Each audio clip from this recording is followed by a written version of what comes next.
بسم الله الرحمن الرحيم. الحمد لله الذي كان موجودا قبل حدوث الأشياء ويبقى بعد فناء الأشياء. تفرد بالأولية والقدم ووسم كل شيء ما عداه بالفناء والعدم. كما قال عز شأنه: كل شيء هالك إلا وجهه وكل نفس ذائقة الموت. وقال: كل من عليها فان ويبقى وجه ربك ذو الجلال والإكرام. سبحان الله الذي منه خلقة العباد وإليه المعاد. فمن يعمل مثقال ذرة خيرا يراه ومن يعمل مثقال ذرة شرا يراه. نشهد أن لا إله إلا هو الملك الذي لا ينازع في ملكه ولا يضاد في حكمه. يعذب من يشاء بما يشاء كيف يشاء ويرحم من يشاء بما يشاء كيف يشاء. تعذيبه المسيئين عدل وعفوه تفضل. ونشهد أن محمدًا سيد المرسلين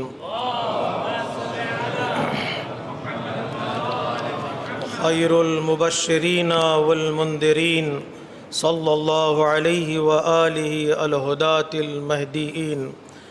من ركب سفينتهم نجا واهتدى ومن تخلف عنها ضل فغرق وهوى. أوصيكم عباد الله بالاعتصام بالتقوى فإنه حبل متين وعروة وثقى. أما بعد، فقد قال الحكيم في كتابه الكريم وقوله الحق: بسم الله الرحمن الرحيم. يا أيها الذين آمنوا اتقوا الله وكونوا مع الصادقين. صدق الله العلی العظیم.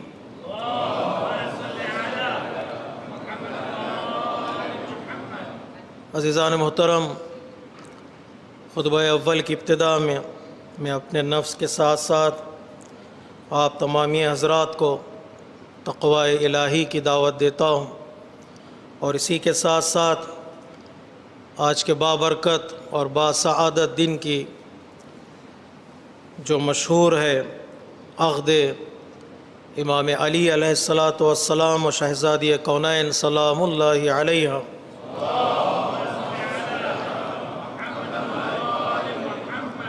کی مبارکباد پیش کرتا ہوں، اور ہم سب مل کر آخری امام کی خدمت میں ہدیہ تبریک پیش کرتے ہیں، جو حقیقی معنی میں اس مبارکباد اور تبریک حاصل کرنے کے حقدار ہیں۔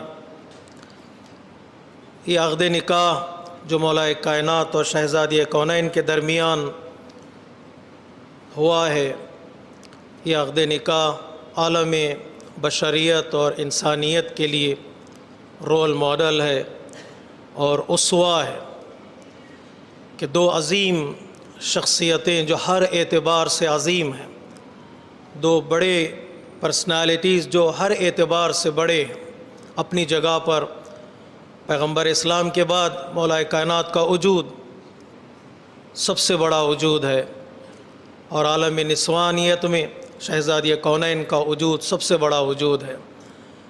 ان دونوں کا عقد در حقیقت ہمارے لیے بڑی ہی فضیلت والا اور ہماری زندگی کو سجانے اور سنوارنے والا ہے۔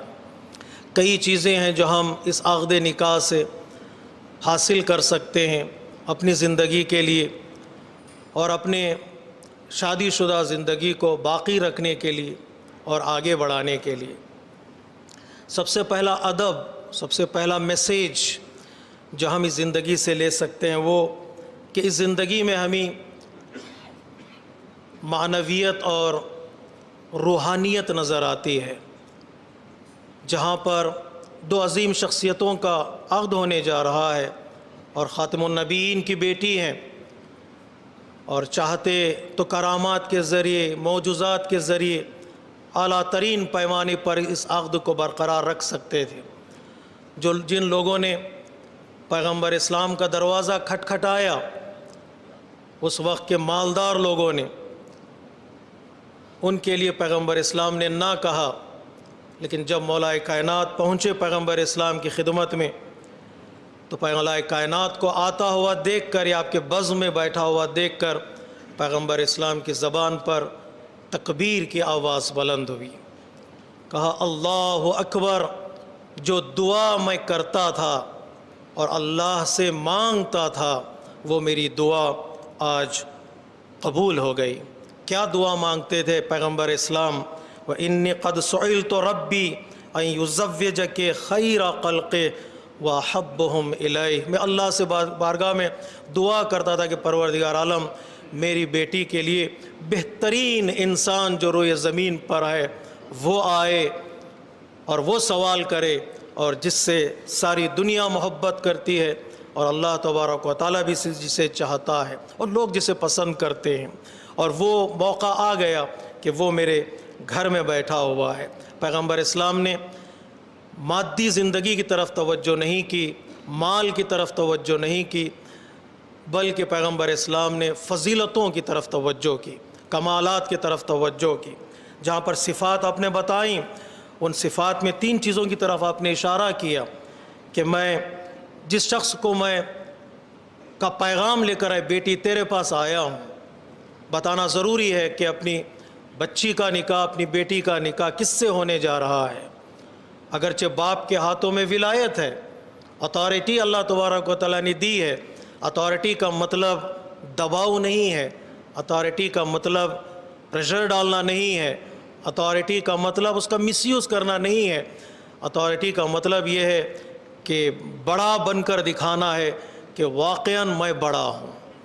اور بڑائی اسی وقت ثابت ہوتی ہے جب انسان دوسرے لوگوں سے مشورہ کرتا ہے، کنسلٹ کرتا ہے، ایڈوائزز لیتا ہے۔ پیغمبر اسلام نے فرمایا بیٹی پتہ ہے میں کس کا پیغام تیری بارگاہ میں لایا ہوں؟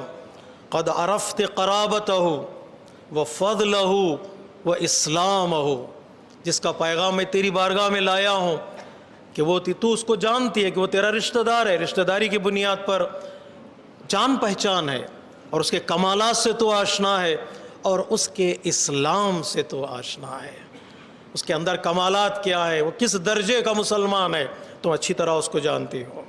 پیغمبر اسلام نے یہ پیغام شہزادی کونین کے سامنے رکھا جو ہمارے لیے بہت ہی درس والا پیغام اور سمجھنے والا پیغام ہے۔ چھٹے امام جعفر صادق علیہ الصلاۃ والسلام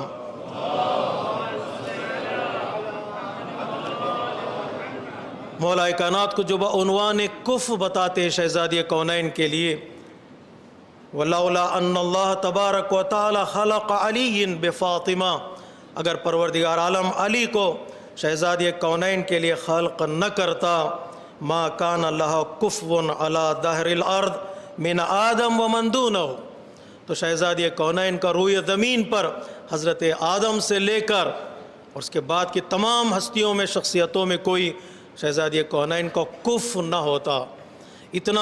اتنی بڑی پرسنالٹی جب گھر آئی ہے پیغام لے کر، عقد کا پیغام لے کر، پھر بھی پیغمبر اسلام شہزادی کونین سے اجازت طلب کر رہے ہیں، کنسلٹ کر رہے ہیں، بتا رہے ہیں کہ اس کی شخصیت کیا ہے، بتاؤ تمہارا ارادہ کیا ہے۔ یہاں مشورہ کرنا در حقیقت ایک خوبصورت زندگی کو بنانا ہے اور سجانا ہے۔ شہزادی کونین حیا کا پیکر تھی، شہزادی کونین ایک وقار اور اطمینان رکھنے والی شخصیت تھی۔ آپ کے چہرے کا رنگ خوشی کی وجہ سے بدل گیا، آپ نے سر کو جھکایا تو پیغمبر اسلام نے پھر تکبیر کی آواز بلند کی، اللہ اکبر، کہ میری بیٹی کی خاموشی بتا رہی ہے کہ وہ اس رشتے سے راضی ہے، اس رشتے کو پسند کرتی ہے۔ پیغمبر اسلام نے یہاں پر اجازت طلب کر کے بتایا ہم لوگوں کے لیے کہ کتنا خوبصورت رشتہ پیغمبر اسلام نے قائم کیا، کہ کیسے انسان خواستگاری کے لیے، انگیجمنٹ کے لیے، پیغام پہنچانے کے لیے کن طریقوں کو اپنائے اور کن راستوں کو اپنائے۔ اسلام دے کے، کمالات دے کے، شخصیت کو دے کے۔ ہاں، ایسا بھی نہیں ہے کہ رشتہ داریوں میں نکاح نہیں ہو سکتا، رشتہ داری کو بھی دیکھے، ہر چیز کا لحاظ کر کے پیغمبر اسلام نے بتایا۔ کہیں پر بھی پیغمبر اسلام نے شہزادی کونین سے یہ نہیں کہا رک جاؤ، تم نے تو رضایت دے دی ہے اور میں استخارہ دیکھ لوں۔ جب شخصیت مولا کائنات جیسی ہو، پتہ چل گیا کہ کمالات کیا ہیں، دین کیا ہے، اخلاق کیا ہے، تو پھر وہاں استخارے کے لیے کوئی جگہ باقی نہیں رہ جاتی ہے میرے عزیزو۔ پیغمبر اسلام نے پہلا مرحلہ، پہلا ادب جو بتایا وہ ادب ہمارے سامنے موجود ہے، اور دوسرا ادب اور دوسرا میسیج جو اس عقد سے ہم حاصل کر سکتے ہیں وہ اس شادی میں جو سادگی ہے، جو سمپلسٹی ہے، جو ٹرانسپیرنسی ہے، جس طرح پیغمبر اسلام نے بات کی اور جس طرح پیغمبر اسلام نے اپنی دل کی باتوں کو رکھا، وہ چیزیں معنی رکھتی ہیں ہماری زندگی میں۔ حتیٰ مولا کائنات نے بھی اور شہزادی کونین بھی کہیں پر کوئی چیز کو، کسی بھی چیز کو چھپایا نہیں گیا، کسی بھی چیز کو بڑھا کر نہیں بتایا گیا، کسی بھی چیز کو شو آف کے لیے ذکر نہیں کیا۔ پیغمبر اسلام نے پوچھا شادی کے لیے آ گئے، انگیجمنٹ کے لیے آ گئے، اے علی تمہارے پاس ہے کیا؟ اللہ اکبر، کیا ہے تمہارے پاس؟ مہر کے لیے کیا ہے تمہارے پاس؟ شادی کے آغاز کو کرنے کے لیے کیا ہے؟ کچھ تو چاہیے۔ مولا کائنات نے بھی نہیں کوئی چیز نہیں چھپایا، یہ نہیں کہا میرا اتنا بڑا بزنس ہے، اتنا پیسہ میرے پاس ہے، فلاں بینک میں، فلاں بینک میں، شادی کے بعد پتہ چلے کچھ بھی نہیں ہے، جتنا تھا وہ سب کچھ دوسروں کا تھا۔ میرا بینک میں پیسہ ہے، کسی نے کہا تھا نا بینک میں پیسہ ہے، تو شادی کے بعد لوگوں نے پوچھا آپ نے کہا تھا بینک میں پیسہ ہے، اس نے کہا خدا کی قسم بینک میں پیسہ ہے، میرا نہیں ہے، پیسہ تو بینک میں ہے لیکن میرا پیسہ نہیں ہے۔ کسی بھی چیز کو چھپایا نہیں۔ مولا کائنات نے کہا یا رسول اللہ آپ میری زندگی سے اچھی طرح واقف ہیں، میرے پاس ایک گھوڑا ہے، ایک تلوار ہے اور ایک زرہ، ایک شیلڈ ہے جو میدان جنگ میں پہن کر ایک واریر جاتا ہے تاکہ دشمنوں کے حملے سے خود کو بچا سکے۔ پیغمبر اسلام نے فرمایا گھوڑے کی ضرورت ہے، تلوار کی ضرورت ہے، بہت مرحلے آگے آنے والے ہیں، ابھی تو اسلام کا آغاز ہے، مدینے میں ابھی تو 2 یا 3 ہجری کا موقع ہے، اب 70 سے زیادہ جنگیں ہونے والی ہیں۔ تلوار کی تمہیں ضرورت ہے علی، تمہیں زرہ کی ضرورت نہیں ہے، اس کو بیچ دو، اس کو بیچ دو۔ تمہاری پیٹھ پر کوئی حملہ نہیں کر سکتا، پیٹھ پر حملہ اسی کے ہوتا ہے جو دشمنوں کو پیٹھ دکھاتا ہے، تمہاری پیٹھ پر حملہ نہیں ہوگا۔ کسی بزرگ عالم دین کا جملہ ہے، میں بطور امانت آپ کے سامنے پیش کر دوں۔ علی نے کہا زرہ میں بیچ دوں گا۔ کیوں علی نے زرہ بیچ دی؟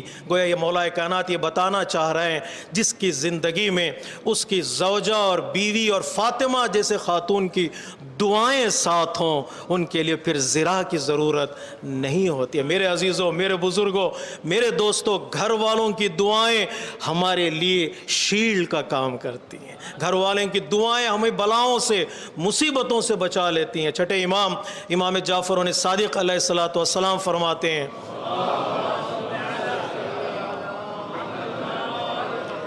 مال کمانا اور ہے، دعائیں کمانا اور ہے۔ کوشش کرو اپنے گھر والوں کو راضی رکھو کہ تمہارے گھر والے تمہارے لیے دعا کریں، تمہارے ماں باپ تمہارے لیے دعا کریں۔ کسی نے کہا تھا کہ جب میں گھر سے نکلتا ہوں اطمینان مجھے ہوتا ہے جب تک میری ماں زندہ ہے، میری ماں کی دعائیں میرے ساتھ ہیں۔ جب دل سے دعائیں نکلتی ہیں انسان کو کوئی بلا انسان کو پریشان نہیں کر سکتے۔ پیغمبر اسلام نے سوال کیا، مولا کائنات نے جواب دیا، اور جہیز کی جو چکر ہے آج، اور وہ مولا کائنات نے طریقہ بتایا، جہیز کی ضرورت ہے، زندگی کے لیے ساز و سامان کی ضرورت ہے، اور وہ جہیز کہاں سے خریدا جائے، کن کے پیسوں سے خریدا جائے؟ مولا کائنات نے مہر ادا کیا، پیغمبر اسلام نے اس میں سے کچھ پیسہ جہیز کے خریدنے کے لیے دیا اور کچھ پیسہ ولیمے کے لیے رکھا۔ اللہ اکبر، کتنا خوبصورت ماحول ہے، شادی کا کوئی دباؤ نہیں، کوئی پریشانی نہیں، کوئی قرض داری نہیں، کوئی دکھاوا نہیں، کوئی شو آف نہیں ہے۔ لیکن اس طرح کا جب ماحول بنتا ہے، سمپلسٹی کا، سادگی کا، اس طرح اخلاص پایا جاتا ہے، تو ظاہر سی بات ہے اللہ تبارک و تعالی اور فرشتے بھی اس شادی میں شریک ہو جاتے ہیں۔ سرسائیل فرشتہ نام زمین پر نازل ہوا. پیغمبر اسلام نے پوچھا کیوں آئے ہو؟ اس فرشتے نے کہا اللہ تبارک و تعالیٰ نے حکم دیا ہے کہ میں نور کا عقد ایک نور سے کرا دوں. وہ پیغام عقد نکاح ہے شہزادی کونین حضرت زہرا سلام اللہ علیہا ہے.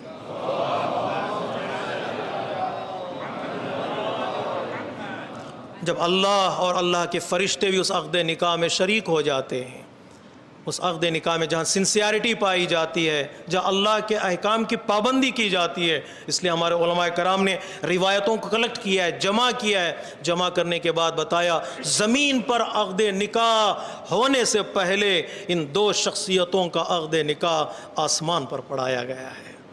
آسمانوں پر فرشتوں کے درمیان اس عقد نکاح کو پڑھایا گیا اور بعد میں زمین پر پڑھا گیا ہے. پیغمبر اسلام نے بتایا کہ کس طرح انسان اس عقد نکاح کے لیے تیاریاں کرے. ایسا نہیں کہ تیاری نہ ہو، ایسا نہیں کہ کوئی پریپریشن نہ ہو، لیکن اپنی کیپیسٹی کے اعتبار سے، اپنے حالات کے اعتبار سے، سچویشنز کے اعتبار سے کہیں ایسا نہ ہو جائے میری ساری کمائی ایک عقد نکاح میں لٹ جائے اور دوسرے دن انسان کمزور بن جائے اپنے گھر والوں کے سامنے اور کمیونٹی کے سامنے. نہیں، لوگ آئیں گے کھائیں گے، کھانے والا بھی کچھ کہہ کر جائے گا، جو نہیں کھائے گا وہ بھی کچھ کہہ کر جائے گا. انسان اپنی اگر کیپیسٹی کا خیال کرے، اپنے استعداد کا خیال کرے، وہ انسان کامیاب رہتا ہے. پیغمبر اسلام نے ویسے ہی زندگی گزاری، ایک نمونہ بتایا کس طرح شادی کی تیاریاں ہونی چاہیے. ان دونوں جگہوں پر جہاں پر سادگی ہے، جہاں پر اسپرچویلٹی کی طرف توجہ کی گئی ہے، جہاں پر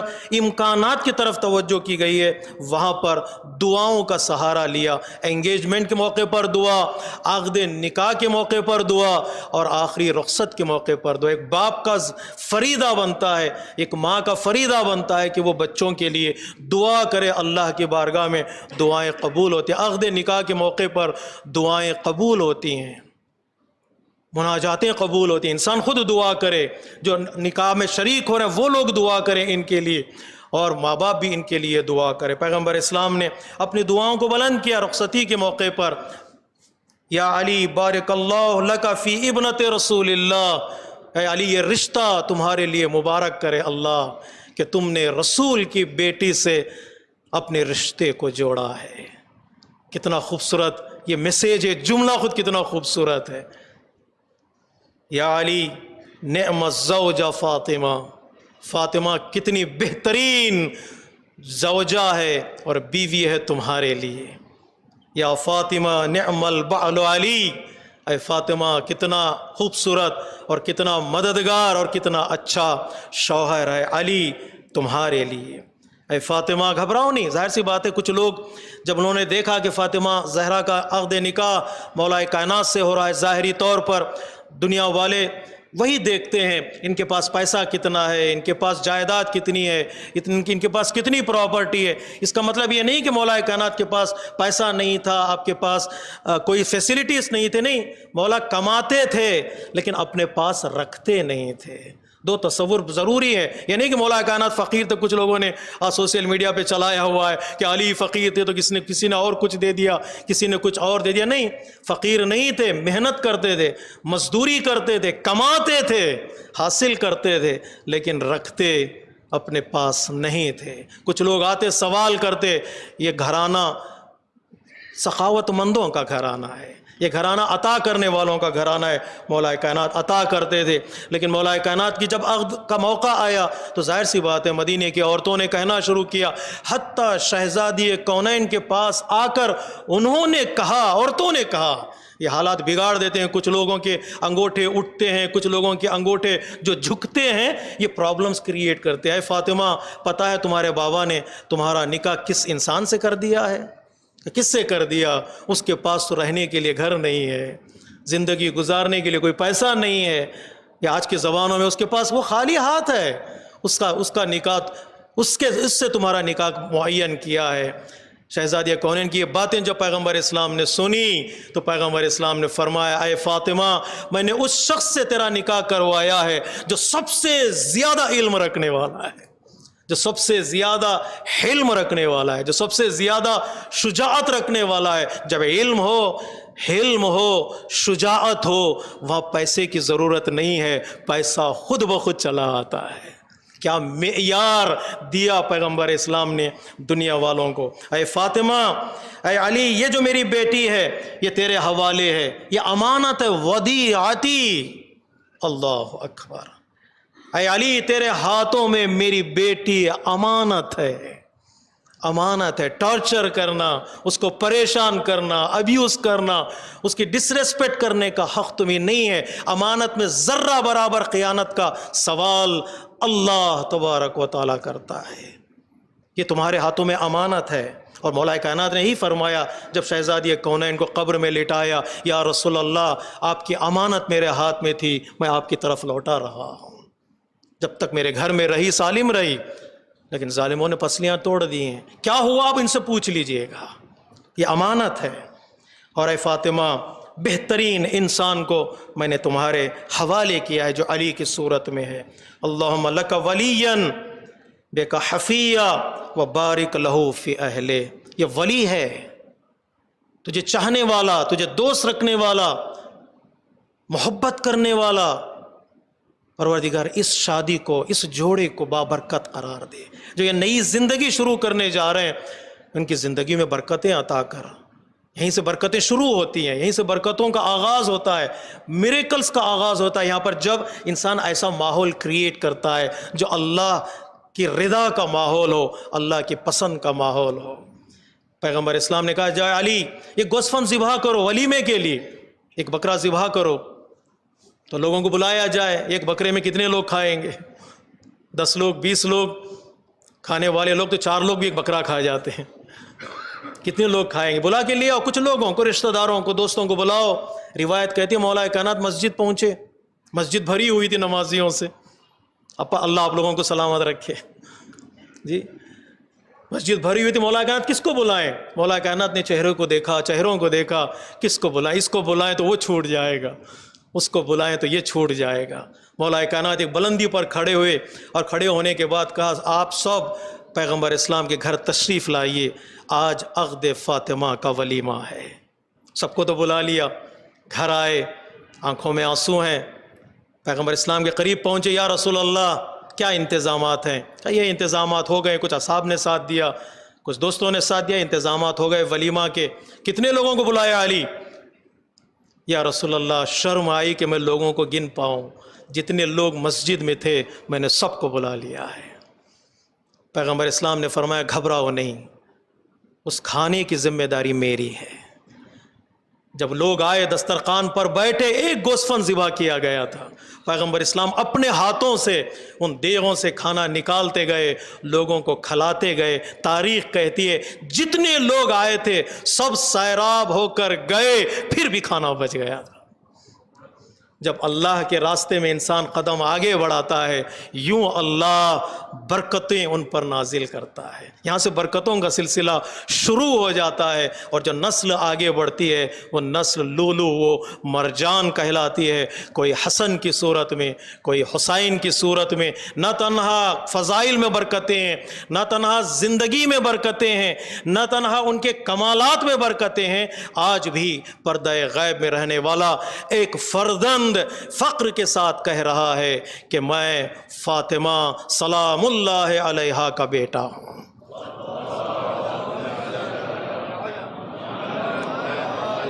ان احسن الحدیث ابلغ الموعظہ کتاب اللہ، بسم اللہ الرحمن الرحیم، والعصر ان الانسان لفی خسر الا الذین آمنوا وعملوا الصالحات وتواصوا بالحق وتواصوا بالصبر۔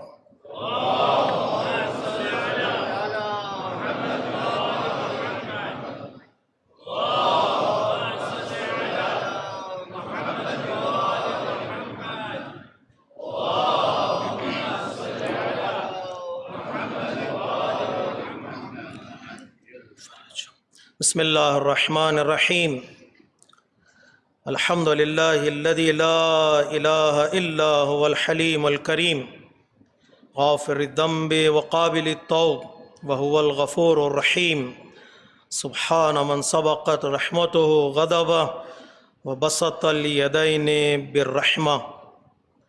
خطبہ دوم کی ابتدا میں ایک بار پھر میں اپنے نفس کے ساتھ ساتھ آپ تمامی حضرات کو تقوی الہی کی دعوت دیتا ہوں۔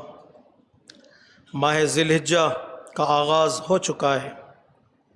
جب بھی اس مہینے کا آغاز ہوتا ہے تو سوشل میڈیا میں ایک میسیج عام طور پر گھومتا ہے، اور گھومنا بھی چاہیے۔ کچھ میسیج ایسے ہوتے ہیں جسے انسان محسوس کرتا ہے کہ یہ ہمارے دل کو چھونے والا میسیج ہے، ٹچ کرنے والا میسیج ہے۔ وہ میسیج یہ ہے کہ ماہ ذی الحجہ کی ابتدا میں حضرت موسیٰ علیہ السلام ذیقات سے لے کر ذی الحجہ کے پہلے 10 دن کوہ طور پر اللہ سے مناجات کے لیے تشریف لے گئے، اور آخری سال کے آخری مہینے کے پہلے دن شہزادی کونین حضرت زہرا سلام اللہ علیہ مولا کائنات کے گھر تشریف لے گئیں۔ حضرت مسلم بن عقیل امام حسین علیہ السلام کا خط لے کر کوفہ پہنچے۔ حضرت ابراہیم علیہ السلام اسی مہینے میں حضرت اسماعیل کو لے کر قتل گاہ اور سلاٹرنگ پلیس میں پہنچتے ہیں، اور غدیر کے میدان میں پیغمبر اسلام اعلان ولایت کے لیے مولا کائنات کو لے کر غدیر کے میدان پہنچ جاتے ہیں، اور نصارہ نجران سے مباہلہ کے لیے پیغمبر اسلام اہل البیت کو لے کر اس صحرا میں پہنچتے ہیں جہاں پر دعائیں کے لیے آمادہ کیا گیا تھا۔ اور اس مہینے کے آخر میں یا محرم الحرام کے 2 تاریخ کو امام حسین علیہ السلام ایک قافلے کو لے کر کربلا پہنچ جاتے ہیں۔ بڑی بڑی شخصیتیں ہجرت کر رہی ہیں، ٹریول کر رہی ہیں، جرنی میں ہیں، وہ ملاقات کے لیے جا رہے ہیں، کوئی کامیابی کے لیے جا رہا ہے، کوئی لیڈرشپ کے لیے جا رہا ہے۔ سوال یہ ہے کہ ہم کہاں جا رہے ہیں، ہم کس ڈائریکشن میں جا رہے ہیں؟ میسیج تو اچھا ہے، اگر میسیج کو ہم اپنی زندگی میں لیں اور اپنے آپ سے سوال کریں ہماری زندگی کا پلان کیا ہے، اور ہم کس ڈائریکشن میں جا رہے ہیں، اور ہمارا ڈیسٹینیشن کیا ہے؟ کیا دنیا ہمارا مقصد ہے یا دین ہمارا مقصد ہے؟ یا مادیات اور میٹیریل لائف کو سجانا سنوارنا ہمارا مقصد ہے؟ کیا کچھ ان لوگوں سے عبرت حاصل کر کے، نصیحت حاصل کر کے اسپریچولیٹی کی طرف ایک قدم بڑھانا ہمارا مقصد ہے؟ قرآن ہم سے سوال کرتا ہے، وہ جواب ہمیں ڈھونڈنا ہے۔ وہ سوال یہ ہے کہ اینا تذہبون، تم کہاں جا رہے ہو؟ تم کہاں جا رہے ہو؟ میں نے کسی پروگرام میں کہا تھا یہ سوال جو ہے وہ معمولی سوال نہیں، اللہ کا سوال ہے تمام انسانوں سے کہ اینا تذہبون، ویئر یو آر گوئنگ۔ جب گھر سے نکلنا تو اس کو ایک سٹیکر بنا کر دروازے پر لگا دینا، اور اپنے آپ سے سوال کرنا میں گھر سے نکل رہا ہوں، کہاں جا رہا ہوں؟ ٹیلی ویژن پہ بھی لگا دیں، چینل چینج کرنے سے پہلے اس کو پڑھ لیں، اینا تذہبون، کہاں جا رہے ہو؟ اور چھوٹا بنائے، سیل فون پہ بھی لگا لیں، کمپیوٹر پہ بھی لگا لیں۔ ان ویب سائٹس پہ جانے سے پہلے جن کی اجازت نہیں ہے، انسان اس کو دہرائے، اینا تذہبون، میں کہاں جا رہا ہوں، کس ڈائریکشن میں جا رہا ہوں۔ اگر انسان یہ سمجھ لے تو یقیناً اس کی زندگی کامیاب ہوگی۔ اگر نکلے حضرت موسیٰ کی طرح اللہ سے مناجات کے لیے، یقین مانیے وہ ضرور بالضرور کربلا تک پہنچے گا۔ آسان نہیں ہے کربلا پہنچ جانا، اس کو مناجات کرنی پڑے گی، دعائیں کرنی پڑے گی تاکہ وہ انسان کربلا تک پہنچ سکے۔ میں نے یہاں پر 2 چیزیں لکھی تھی، ایک انسان اپنے آپ سے سوال کرے کہ میں کہاں جا رہا ہوں، اور میں تھوڑی ہمت کر کے یہ جملہ بھی کہہ دوں کہ ہماری کمیونٹی کہاں جا رہی ہے، کس ڈائریکشن میں جا رہی ہے، ہم کہاں جانا ہے، ہمیں کتنے سالوں کا پلان ہمارے پاس ہے، کون سا پلان ہمارے پاس ہے، کون سے پلان کو ہم امپلیمنٹ کرنا چاہتے ہیں، کون سے پلان کو ہم اسپانسر کرنا چاہتے ہیں، کس ڈائریکشن میں ہم کمیونٹی کو لے جانا چاہتے ہیں۔ وہ بھی ایک بہت بڑا سوال ہے۔ ہمارے پاس مائنڈس ہیں، ہمارے پاس پیسہ ہے، ہمارے پاس فرصت ہے، اگر اس سے آج ہم فائدہ نہ اٹھائیں تو کل ممکن ہم سے سوال کیا جائے گا۔ قرآن کہتا ہے، کبھی قرآن کہتا ہے اینا تذہبون، تم کہاں جا رہے ہو، کبھی کمیونٹی سے خدا قرآن سوال کرتا ہے، کنتم خیر امت اخرجت للناس تأمرون بالمعروف وتنہون عن المنکر۔ ایک نیشن، ایک کمیونٹی کو کیا کرنا ہے، کس لیے نکلنا ہے، کس لیے گھر سے نکلنا ہے؟ کس لیے پلان بنانا ہے؟ تاکہ وہ امر بالمعروف اور نہی از منکر کرے، اتنی نیکیوں کو پھیلا دیں برائیوں کے لیے کوئی جگہ باقی نہ رہے، اتنے اچھائیوں کو پھیلا دیں کہ اگر کوئی خطا کار بھی نظر آئے وہ گھل جائے، ضم ہو جائے، بات صرف نیکیوں کی ہو۔ لیکن 2 باتیں میں نے کر دی، میں کہاں جا رہا ہوں، چھوٹا منہ بڑی بات نہ ہو جائے، کمیونٹی کہاں جا رہی ہے۔ تو چلیے ایک اور سوال کر لیں، یہ دنیا کس ڈائریکشن میں جا رہی ہے؟ دنیا کس ڈائریکشن میں جائے؟ کہیں پر آپ نے اخبار میں پیپر، پین، اسکول، یونیورسٹی کی باتیں سنی ہیں؟ کتنے دن ہو گئے کوئی اخبار، کوئی ایسی بریکنگ نیوز ہمیں ملے کہ دنیا ایجوکیشن میں، سائنس میں، ٹیکنالوجی میں کس ڈائریکشن میں جا رہی ہے؟ جب بھی آج کسی نے کہا ہے جب ہمارے پاس ڈپریشن کیوں ہے، سٹریس کیوں ہے، پریشان کیوں ہے، اس لیے کہ جب بھی ہم ٹیلی ویژن کھولتے ہیں یا کوئی نیوز چینل دیکھنا چاہتے ہیں، سوائے مار دھاڑ، قتل و غارت گری، لوٹ مار کے علاوہ اور کوئی ہمیں نیوز ملتی ہی نہیں ہے۔ کتنے اسکالرز نے کہا صبح اٹھ کر ٹیلی ویژن کھولو ہی نہیں، سیل فون بھی چیک مت کرو، سب سے پہلا میسیج جو ہمیں چیک کرنا ہے وہ اللہ کی کتاب کھولنی ہے۔ اللہ کی کتاب کھولو، ساری پریشانیاں دور ہو جاتی ہیں۔ کس ڈائریکشن میں ہم جا رہے ہیں؟ دنیا کس ڈائریکشن میں جا رہی ہے؟ کہیں پیپر اور پین کی بحث نہیں ہے، یا تو گن کی بحث ہے، یا نائف اور چاقو کی بحث ہے، یا تو بلڈوزر کی بحث ہے، گھر گرا دینا، گھر جلا دینا، شہروں کو تباہ کر دینا۔ ایک بلڈوزر سے ایک پورا فلسطین کا علاقہ گرا دیا گیا، ایک بلڈوزر سے کئی شہروں میں، انڈیا میں کئی گھر گرا دیے گئے with out any court case اور کوئی پلان ہو اور کوئی کرائم ہو، گرا دیا گیا۔ بعد میں دیکھا جائے گا کیا ہوتا ہے۔ کہا جاتا نا پولیس میں کیا فرق ہے دوسری ملکوں کی پولیس میں، ہمارے یہاں کی پولیس میں فرق کیا ہے؟ وہ کرائم دیکھ کر پکڑتے ہیں، ہم لوگ پہلے مار دیتے ہیں، مار دینے کے بعد پوچھتے ہیں تم آئے کیوں تھے یہاں پر، تمہیں لایا کیوں گیا تھا؟ دنیا کس ڈائریکشن میں جا رہی ہے؟ اپنے فائدے کے لیے ہم کمپرومائز کرنے کے لیے تیار ہوتے ہیں، اپنے فائدے کے لیے ہم لوگ ایک ملک کو برباد کرنے کے لیے تیار ہو سکتے ہیں۔ پتہ نہیں، اب ٹائم میرے پاس نہیں ہے، میں کہتا اگر کہ ایک نیٹو نے اپنے فائدے کے لیے ایک پورے ملک کو برباد کیا، وہ یوکرین ہے، پورے ملک کو برباد کر دیا، وہاں کی جنریشن کو تباہ کر دیا، اور آج بھی بہت پلان ہے اور تباہی کے پلان ہیں۔ اگر پہلے ہی سے بات اتنی آگے نہ بڑھتی، اس کو بچانے کی کوشش کی جاتی تو بچایا جا سکتا تھا۔ پورے ملک کو برباد کر دیا اور سیدھانے پہ لے کر لا کر کھڑا کر دیا۔ آج ٹرکی جو یہ کہہ رہا تھا میں فن لینڈ اور سویڈن کو داخل ہونے نہیں دوں گا نیٹو میں، ویٹو پاور کا استعمال کروں گا، آج اس نے ہاتھ ملا لیا ہے۔ کیوں ہاتھ ملا لیا؟ انہوں نے کہا کہ ہم کردوں کا ساتھ نہیں دیں گے، کرس کو سپورٹ نہیں کریں گے، چونکہ وہ ترکی کے دشمن ہیں، وہ ختم ہو جائیں گے، ترکی کا فائدہ ہو جائے گا، پوری قوم چلے جائے تو چلے جائے، اگر میرا فائدہ ہو رہا ہے تو میں فائدے کے لیے تیار ہوں، میری کرسی بچ رہی ہے تو میں تیار ہوں۔ آج یہی ہو رہا ہے، ساری دنیا میں ایک ملک کو برباد کرنے کے لیے سارے چور اکٹھا ہو جائیں گے، سارے چور اکٹھا ہو جائیں، ایک ملک کو برباد کریں گے، کمیونٹی کو برباد کر دیں۔ یہ دنیا ہماری اس ڈائریکشن میں جا رہی ہے۔ کیا اب بھی موقع نہیں ہے کہ ہم دل سے اس کو آواز دیں جو آئے گا تو عدل و انصاف کو قائم کرے گا؟ کچھ لوگ سوال کرتے ہیں کب آئیں گے مولا؟ ہم کب بلائیں گے دل سے کہ مولا آپ آئیے؟ ظلم بڑھ رہا ہے، دن بدن بڑھ رہا ہے ظلم، سکون کہیں بھی نہیں ملا، کہیں اقتصادی پرابلمس ہیں، کہیں مار دھاڑ کے ہیں، کہیں غلط گری کے ہیں۔ اب یہ موقع ہے کہ ہم سوال کریں، دعا کریں اللہ کی بارگاہ میں، پروردگار مصیبتیں بڑھ رہی ہیں، پروردگار پریشانیاں بڑھ رہی ہیں، اس کو بھیج دے جس کا تو نے وعدہ کیا ہے، اور وہ آئے گا عدل و انصاف کو قائم کرے گا۔ پروردگار عالم کی بارگاہ میں خود امام زمانہ کے وجود کا مقدس کا واسطہ دیتے ہیں، پروردگار تجھے واسطہ ہے امام زمانہ کے وجود پاک و مقدس کا، آپ کے ظہور میں تعجیل فرما۔ اللہم صلی علی سید المرسلین وشفیع المذنبین نبیا محمد صلی اللہ علیہ وآلہ وسلم وعلى امام المسلمین وقائد الغر المحجلین امیر المؤمنین علی ابن ابی طالب صلوات اللہ وسلامہ علیہ وعلی سیدۃ نساء العالمین وبضعۃ خاتم النبیین سیدتنا فاطمہ بنت رسول اللہ وعلى الحسن المجتبى والحسين الشهيد بكربلاء سيدي شباب أهل الجنة.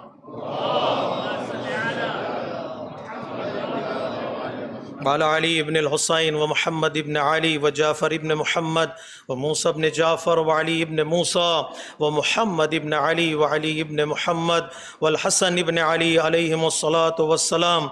اللهم صل على مولانا صاحب الزمان صلوات الله وسلامه عليه وعلى آبائه الكرام. اللهم افعل بنا ما أنت أهله ولا تفعل بنا ما نحن أهله بجاه محمد وآله المعصومين صلوات الله عليهم أجمعين. اللهم اجعلنا ممن يذكر فتنفعه الذكرى. إن الله يأمر بالعدل والإحسان وإيتاء ذي القربى وينهى عن الفحشاء والمنكر والبغي يعظكم لعلكم تذكرون. إن أحسن الحديث وأبلغ الموعظة كتاب الله. بسم الله الرحمن الرحيم. قل هو الله أحد الله الصمد لم يلد